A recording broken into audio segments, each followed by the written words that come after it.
Hi everyone, it's time again for First Chapter Friday. So this week I have for you a book that actually belongs to another teacher in this building, but no, I didn't steal it. It belongs to Miss Middlestat, and she is my book buddy for finding new books for kids. So when you are looking for a book, you need to have somebody that is good at helping you find books. Your teachers, your friends, people that you know about you and what you like can help you find books.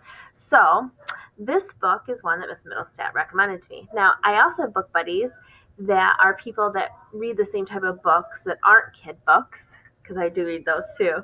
And Mrs. Techmeyer is one of my book buddies for that too. So it's important to find people that you know you can talk about books with, right? That's what I do.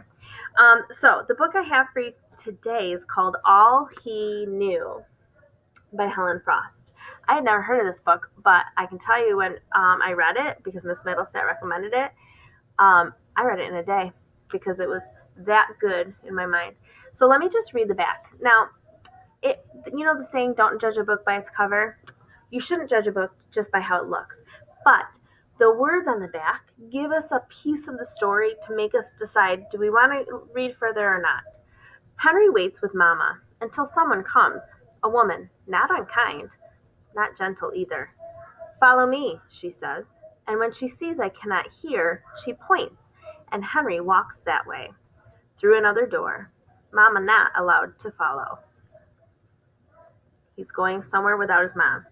And on the front it says, they said he was unteachable. So we now know he can't hear, and somebody's saying that he's unteachable. So I will say that this book's set up a little differently. So take a look at the table of contents. It's not just chapters, it's sections called Part 1, Part 2, Part 3. Part 1 says unteachable, and it's from 1933 to 1942. So it's set in time, right? Far, long ways away, far back. That's called historical fiction. This time period that takes us through part of Henry's life is actually a lot of the same time period that was in Pixie Pushes On. So if you liked reading about that time period, this is a book you'd like also. So part 1 is called Unteachable. It's 93 pages long. I'm not reading the whole part 1, but I will read some sections. So just like in The One and Only Ivan or The One and Only Bob, instead of chapters, there are like section titles, but they're not full chapters because they're not very long. You can see, and actually the text is kind of set up the same way, right? So I'll read maybe a couple of those so you can get a feel for them. Arrival at Riverview, September 1939. Henry comes here on a Greyhound bus, slow, along the bumpy road, his mother in the seat beside him, sitting straight and tall, her nostrils pinched, her words held deep inside. She understands by now that Henry cannot hear them. Henry is thinking about his sister Molly. Why was she trying so hard not to cry, and crying anyway, when she hugged me this morning? Papa didn't cry, of course, he never does. He waved his hand as the bus rolled away, and Henry, looking out, waved back. Henry tells himself, remember this whole trip. Starting at home, the post office, the big old oak tree in the corner, the water tower, 2 white churches, then out of town, past fields where cows and horses graze, and other fields where farmers pitch hay into their wagons, another town, a city, more farms, 2 more small towns. Henry tries hard to remember every turn. He feels so far from home. How long, he wonders, will we be gone this time? Last time Mama took him on the bus, he hated that place where a man tried to make him blow out candles.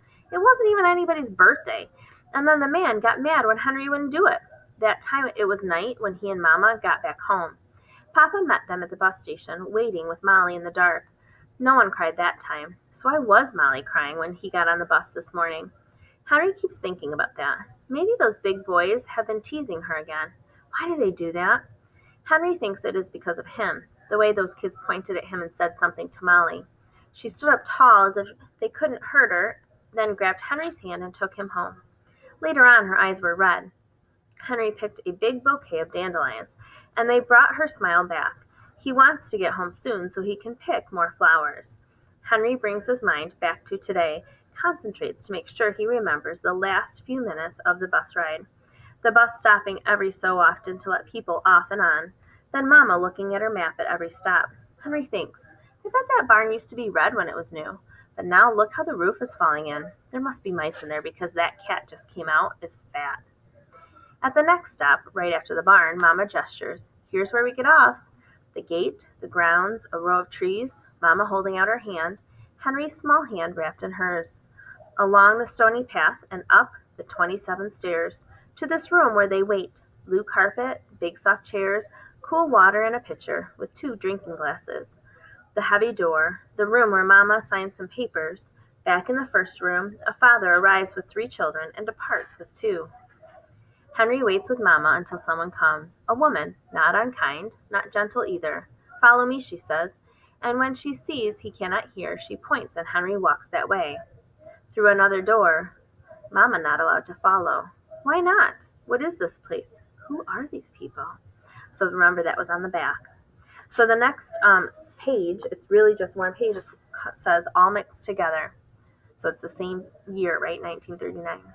A long, dark corridor, smells he cannot name, something like when Granddad forgot to change his clothes, something like the mess the neighbor's puppy made before it learned to go outdoors, something like potatoes forgotten in a corner of the kitchen, all mixed together. Henry tries to hold his breath, tries breathing through his mouth, but then he tastes what he can't stand to smell.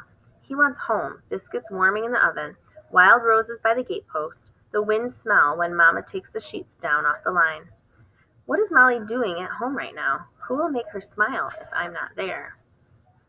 And then the next section is like a flashback because it goes back to Molly remembers Henry's first 6 years. So now this section is from Molly's perspective, which is kind of cool. And it does go back and forth between that. So Henry's perspective, Molly's perspective.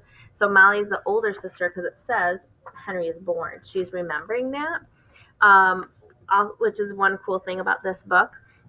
I also like how descriptive it is. Like you really get a feel for what he sees and what he hears and what he smells, right? So I like that piece too. So if you're interested, check out All He Knew. Try and find it.